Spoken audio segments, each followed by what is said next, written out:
sometimes I don't feel like talking, and it is very traumatic. Before chemotherapy started, every session I had to have a blood test. The nurse had to weigh me, and they had to wait for the blood test to return before starting chemotherapy. As a Black woman, ensure that you do have cornrows for the cap cooling. Some companies can be ruthless, or they just don't have the empathy.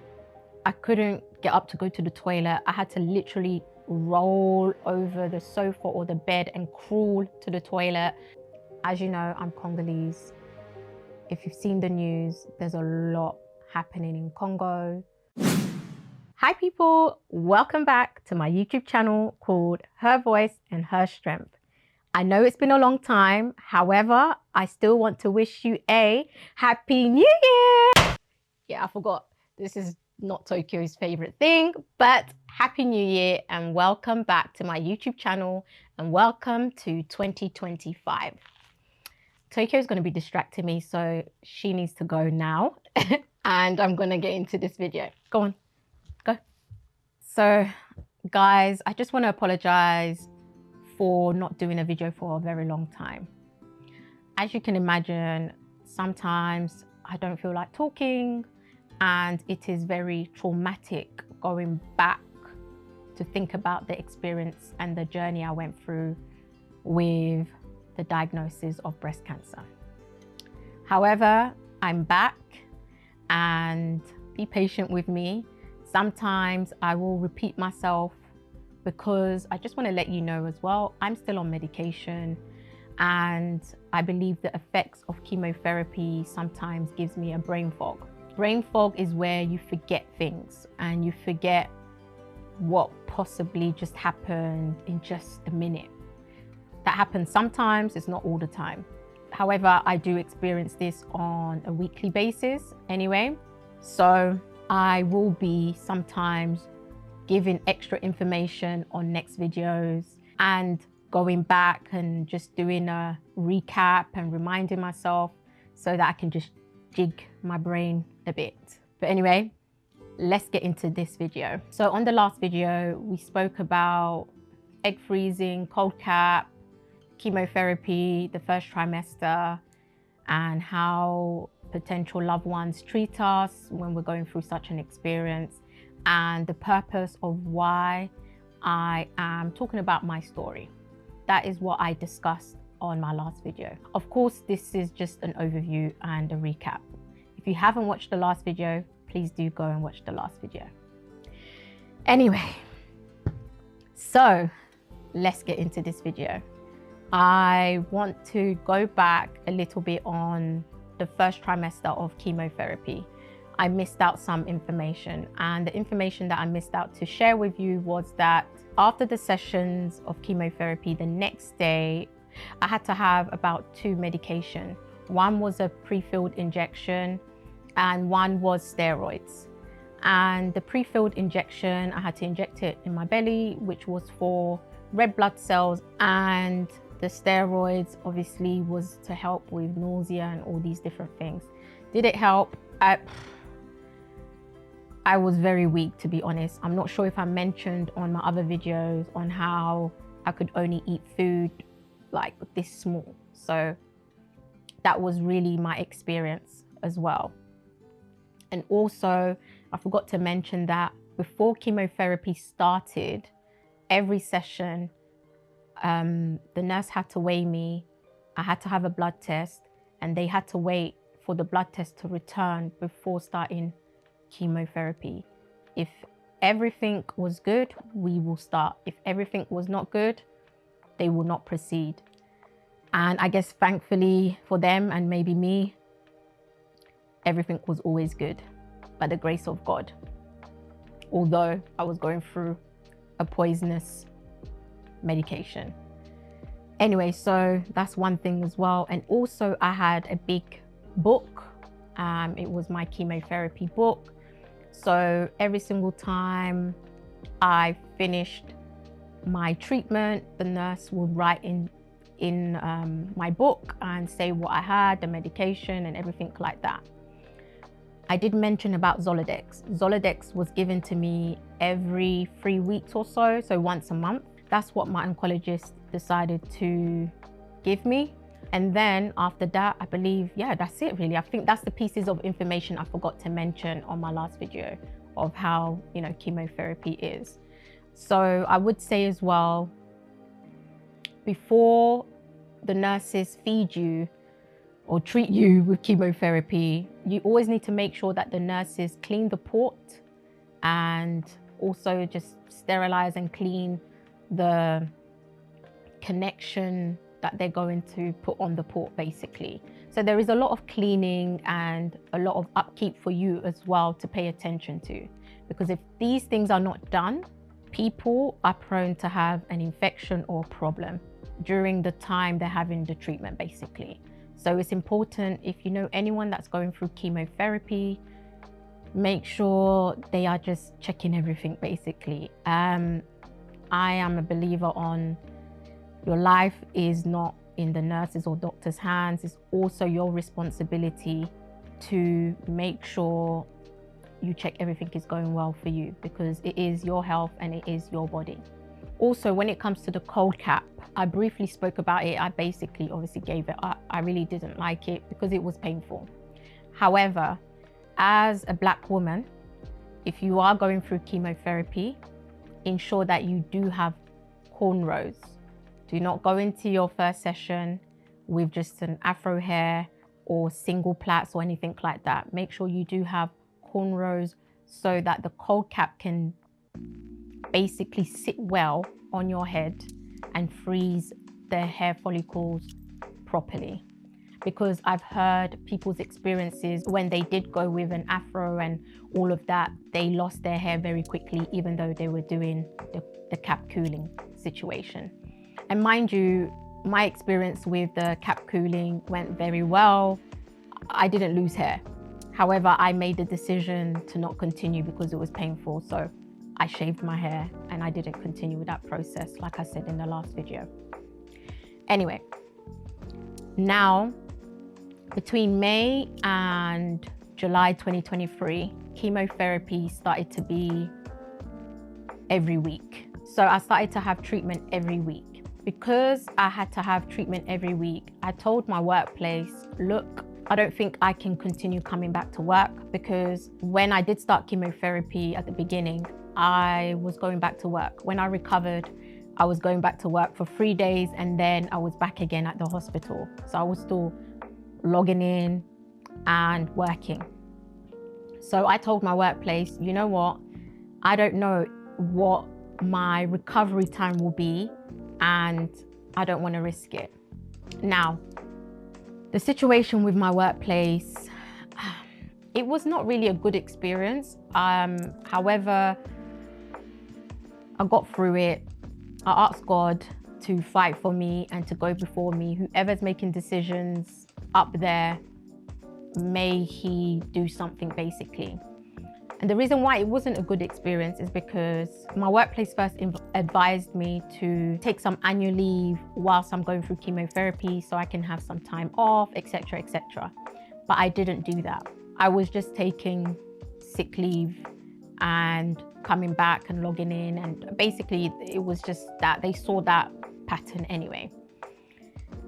But they did say anytime I want to take leave, I should take leave. So I did ask them, can I please take leave for the end of May? Because I didn't know how my pay was going to be. And also, I was only in this company for 6 months and I just passed probation. And then I had to start cancer treatment, unfortunately. But they knew once the diagnosis came, I was very transparent with my manager. Anyway, cut long story short, they made it a bit difficult for me to have my annual leave. Then I asked my best friend, what should I do? Then I called my union. My union then said, well, it's your right to have annual leave. And she told me to write back to them. I did write back to HR and my manager was CC'd in, and I just basically demanded my annual leave. And they took about 2 to 3 days to respond to me, and they did grant me my annual leave. What I would say to anybody going through this experience with work, I would say tread lightly, make sure you always have good advice, and make sure you get yourself a union. My union that I have is not connected with work. I pay for a personal union. So ensure you have a union in place, because some companies can be ruthless, or they just don't have the empathy to understand what cancer treatment is like. And that's okay. However, just protect yourself the best way you can. So after that, having my annual leave accepted, and basically I didn't go back to work after that. After my annual leave, I was just focusing on getting through every single session of chemotherapy. In this trimester of chemotherapy, I had to have a second type of cancer treatment called Herceptin. And that was an injection that was put through my thigh, either the right or the left. So if I had it on my right thigh, the next session I will have it on my left thigh. But it was once a month. So it was every 3 weeks. So basically I had an extended cancer treatment after chemotherapy was done. So yeah, that's that. And mind you, I decided to say to myself, okay, what natural antidote can I have to help me cope with chemotherapy? Because the first sessions in March and to April was not great. Well, I mentioned about diarrhea then, but then also I had a lot of constipation, and then it caused me hemorrhoids. And then, yeah, it was just horrible, the first session of chemotherapy. And I know it's too much information, but I need to let you know. It got that bad, and I had to go and see the doctors, of course, and they started to give me things that will make my bowels looser, basically. And they were telling me, drink water. But when you go through chemotherapy, having all that medication, you don't want to drink water, and you're just kind of sipping, because it's hard to eat, it's hard to drink, everything is hard, basically. And on top of that, what didn't help was the cooling cap as well. On top of that, that used to give me a big headache. Well, I didn't know it was that, but I believe it was that. I used to have a huge headache. I basically didn't have the strength every single time I had a session of chemotherapy. I was so weak. I couldn't get up to go to the toilet. I had to literally roll over the sofa or the bed and crawl to the toilet and look for things that I can hold on to get myself up and use the toilet, for example, or get up to wash and etc. Because it was getting that bad, I did self-refer myself to adult social care, to have a carer to come and support me. And so I was fighting for that. So that took about a month and a half. I kept chasing the social services. Imagine, at first they declined me. They said that I don't need care. I can get through it. I can help myself, basically. And I think one comment was, I don't think the social carer should have told me, but they said that how the panel said that, oh, they have a family member going through cancer treatment and they're getting on with it. And then I said to that social worker, okay, well, I'm not their family member. If they do not give me carers, I'm going to write to the MP, I'm going to write to the councillor, and I'm going to write to the CEO of the council. Let me know how they want to proceed. And then the social worker said, okay, I'm going to go back to the panel and maybe I can get you 3 hours a week. So maybe, so an hour a day. So that's like 3 days, basically. I said, okay, sure, let's do that. And then, yeah, so eventually I did get carers, and I still have carers supporting me now as well, actually. So yeah, I got the carers. But if you realize, at work, I had to fight. For care, I had to fight. So whether it's work, whether it's just support from this country, it's just, everything's a fight. So I encourage you to fight for the things that you do need and that you do deserve as well. there is help out there in terms of, well, a little bit of help, like in terms of getting grants from charities as well to help you if you're a cancer patient. In terms of getting them, it's not really easy. Yes, you guessed it, you've got to fight. I got declined for a grant as well from a charity, and what did I do? Yes, I fought for it. I went to Citizens Advice Bureau, I told them what's going on, and then they helped me and I got the grant. So do not be discouraged. I understand that, obviously, the way I'm talking about do not be discouraged, I'm kind of speaking as if somebody who is watching this video is possibly going through cancer treatment. And if there is somebody watching this video and you are going through it, do not get discouraged. You just got to fight for everything. Do not give up on yourself, and do not give up on having a good fight for yourself. Anyway, so I think I kind of backtracked. I didn't really speak about the antidote that I kind of fought to do whilst going through this new chemotherapy trimester. That is every week. So what I decided to do after all the fight with work and social workers and stuff like that, I decided to just go back to basics. So for example, if I had a cold, I used to juice fresh ginger, squeeze lime, and drink it with hot water. So that became my antidote to take during my chemotherapy sessions every week. And also I had herbs like Soursopleaves. I have a list of herbs that I did mix sometimes, but most of the time I was taking ginger and lime. And also, which I didn't mention as well, to protect my teeth and my gums and stuff like that, because chemotherapy just affects everything. So it can make your teeth weak. What I did do was I gurgled my mouth night and day and the morning with bicarbonate, with sea salt. I will put hot water and then cold water, warm it up and use it as a mouthwash. I did that consistently after eating, before sleeping, and in the morning after brushing my teeth. So I brushed my teeth quite a lot as well during chemotherapy.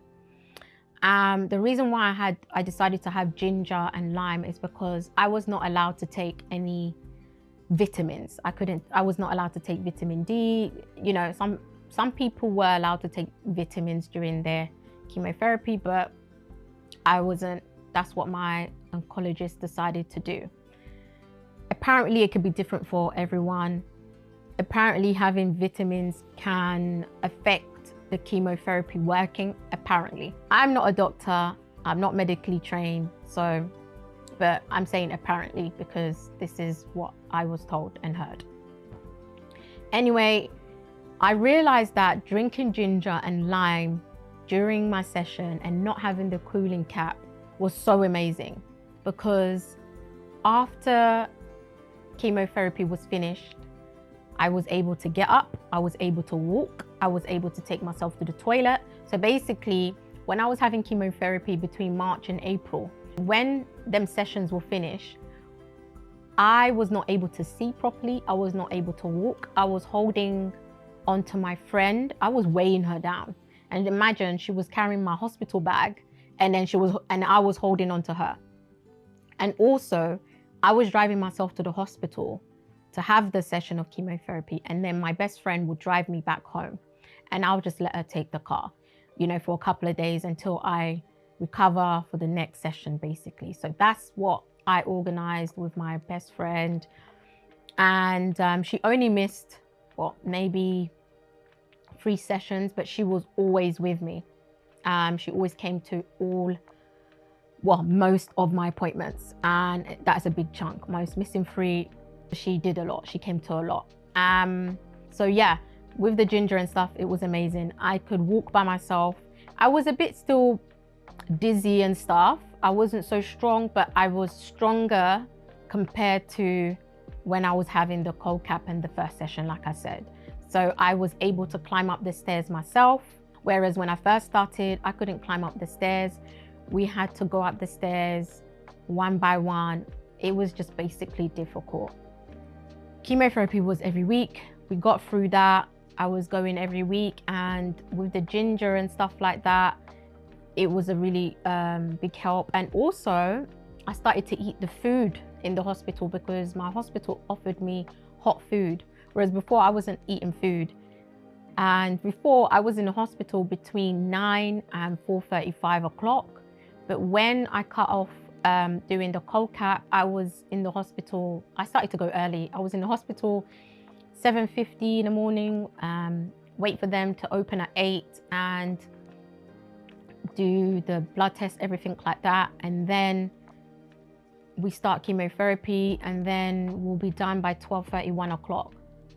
It was good. It was just like a half day, but yeah, it was good for me. I was able to sleep. I was able to get up a little bit from the sofa when my friend would drop me home, you know, not crawl and roll myself off the floor to go to the toilet. So yeah, I was managing a bit better. Not great, just a bit better. And yeah, so chemotherapy ended in July 2023. And then I had to pace myself about having surgery. I just probably thought, I'm not going to have this surgery because chemotherapy has taken away all this cancer. So I was hoping I will not need to have surgery.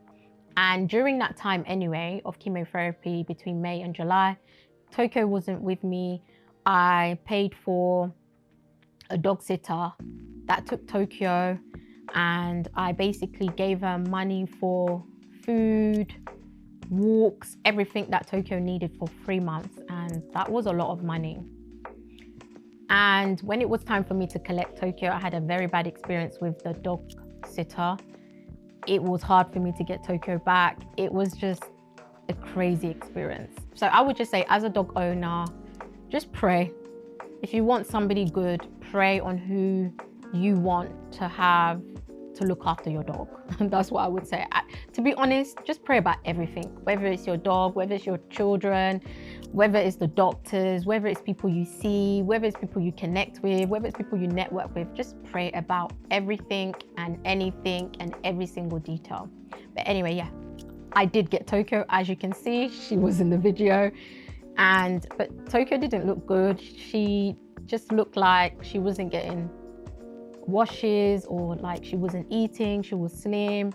And when I did take her back home, she just had horrible diarrhea. She wasn't well. I just had to wash her and just give her the best care that I used to give her. But the washing did take long, and I know that she was getting a bit tired as well because I didn't really have the strength. As you can imagine, chemotherapy was still in my system and was still strong, so I was still weak.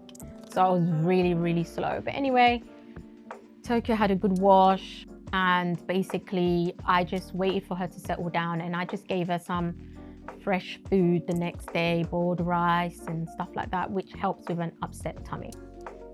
So that's chemotherapy done. I'm not sure if I've forgotten any information. I probably have, knowing me, but if I do remember, I will talk about that on another video. Once again, I want to apologize for taking so long to bring out another video, but I want to thank you for tuning in, watching, and I hope you are sharing with others and telling people, hey, there's that girl, Miss Andrea or Andrea. Her YouTube channel is Her Voice, Her Strength. I just want you to understand, it's not about subscribers. It's about people who don't know what to do, or they are about to embark this journey and they are alone and they don't have the information what to do and what to look out for. So that's why I'm encouraging you, get someone to subscribe, share this video, comment and all of that stuff. It's just basically encouraging to help somebody else. Right guys, before I say goodbye, with everything I've said, I just want us to have a 30 seconds of silence for Congo. As you know, I'm Congolese. If you've seen the news, there's a lot happening in Congo with the rebels and killing Congolese people. It's a very sad moment for Congolese people. So let's just have that 30 seconds of silence.